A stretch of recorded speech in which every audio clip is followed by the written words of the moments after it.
Le but de cette capsule, c'est d'ajouter des problèmes à un devoir. Pour ce faire, nous allons créer un devoir de 15 questions sur les notions préalables de factorisation. Alors, voici la procédure à suivre. Nous allons en premier sélectionner le devoir auquel on veut ajouter des problèmes, ou on peut aussi créer un nouveau devoir. Ensuite, on va sélectionner la banque de problèmes libres pour choisir un répertoire de problèmes sur la factorisation. Et finalement, on va ajouter les problèmes désirés à notre devoir. Alors, pour ajouter des problèmes à notre devoir, il faut cliquer dans le menu principal sur la section « Choisir des problèmes ».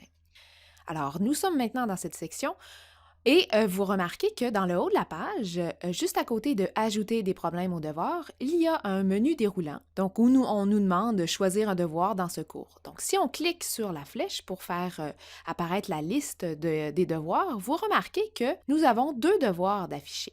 Le devoir 1 et le devoir 2, ce sont deux devoirs qui ont été créés dans ce cours. Alors, on pourrait décider de choisir un de ces devoirs pour ajouter nos problèmes. Mais comme on veut créer un nouveau devoir, le devoir de factorisation, eh bien, ça serait intéressant de créer un nouveau devoir dans ce cours avec un nom différent. Alors, c'est ce qu'on va faire dans le champ de texte juste en dessous. On va écrire justement le nom de notre nouveau devoir. Alors, on va écrire devoir-bas factorisation et on va cliquer sur le bouton Créer un nouveau devoir dans ce cours.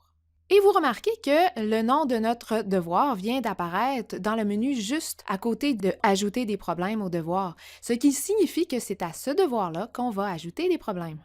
Ensuite, il faut choisir notre répertoire de problèmes pour ajouter nos problèmes de factorisation. Alors, on va cliquer sur le répertoire banque de problèmes libres. Et ensuite, on va choisir dans la liste le répertoire de B2B, notion préalable 03 factorisation. Donc, on va choisir ce sous-répertoire-là. Et pour rendre l'affichage plus intéressant de nos problèmes, on va changer le maximum affiché. Donc, dans la liste, si vous remarquez, on va choisir dans le bas complètement All pour afficher tous les problèmes. Et aussi, on va cliquer sur les cases indices et solutions pour voir tous les problèmes qui contiennent des indices et solutions. Donc, une fois que c'est terminé, on peut cliquer sur le bouton Voir les problèmes. Et voilà, tous nos problèmes viennent d'apparaître sur la page. Maintenant, comme on veut choisir des problèmes de factorisation et qu'il y a plusieurs méthodes possibles, on va cliquer sur le bouton « Montrer tous les chemins » pour voir les noms des fichiers qu'on voudrait ajouter.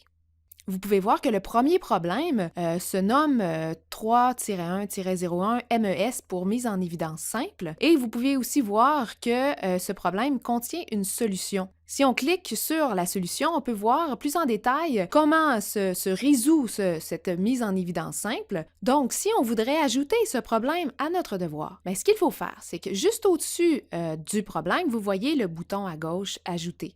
Donc, il suffit de cliquer sur ce bouton « Ajouter » et vous verrez apparaître le message de confirmation de la dernière action effectuée en vert, disant que le problème a bien été ajouté au devoir factorisation.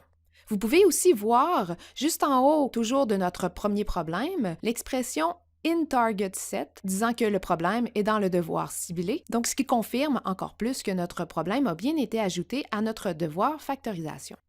Maintenant, si on leur veut ajouter d'autres problèmes à notre devoir, eh bien, on procède tout simplement de la même façon, c'est-à-dire en cliquant sur le bouton « Ajouter » dans le haut du problème que l'on désire ajouter à notre devoir.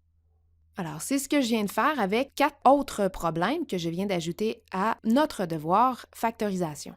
Remarquez également que pour tous les problèmes que l'on vient d'ajouter à notre devoir, l'expression in target set apparaît également dans le haut de chacun d'eux. Donc, ça nous permet d'éviter d'ajouter le même problème 2 fois à notre devoir. Aussi, vous avez également le bouton « Ajouter tous » qui donne la possibilité d'ajouter tous les problèmes qui sont affichés sur la page. Donc, si vous remarquez, le nombre de problèmes dans la liste sur la page est en ce moment de 59 problèmes. Donc, on a 59 problèmes dans le sous-répertoire factorisation. Alors, ce n'est pas très intéressant d'ajouter tous les 59 problèmes à notre devoir et surtout d'ajouter en double ceux qu'on a déjà ajoutés. À la place, ce qu'on pourrait faire, ça serait cacher les problèmes de la page qu'on ne veut pas ajouter à notre devoir. Comment on fait ça? Eh bien, si vous prenez, par exemple, notre deuxième problème, si on ne voudrait pas l'ajouter à notre devoir, on pourrait le cacher en cliquant sur l'icône du X qui est située à la droite complètement de notre problème, au-dessus de notre problème. Alors, si on clique sur le X, eh bien, le problème est caché de l'affichage de notre page. Donc, en cliquant sur le X, eh bien, je cache le problème de la page et donc de la sélection. Par exemple, j'ai caché tous les problèmes que je ne voulais pas et également ceux que j'avais déjà ajoutés à mon devoir pour garder en fait que 10 problèmes affichés sur la page pour ma sélection. Alors, je vais ajouter ces 10 problèmes-là, et là, si vous comptez, on en a déjà 5 dans notre devoir, donc en ajoutant ces 10-là, j'aurai 15 problèmes dans mon devoir. Alors, pour faire ça, si vous revenez dans le haut de la page, vous avez le bouton exactement en plein centre, le bouton « Ajouter tous ».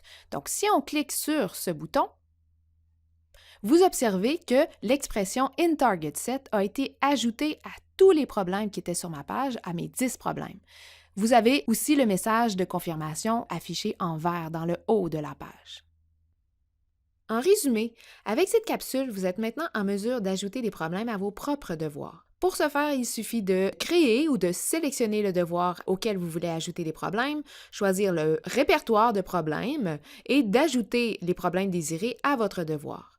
Vous pouvez aussi explorer un peu plus le bouton « Ajouter tous ». Donc, je vous laisse à votre exploration. Je vous remercie. À la prochaine.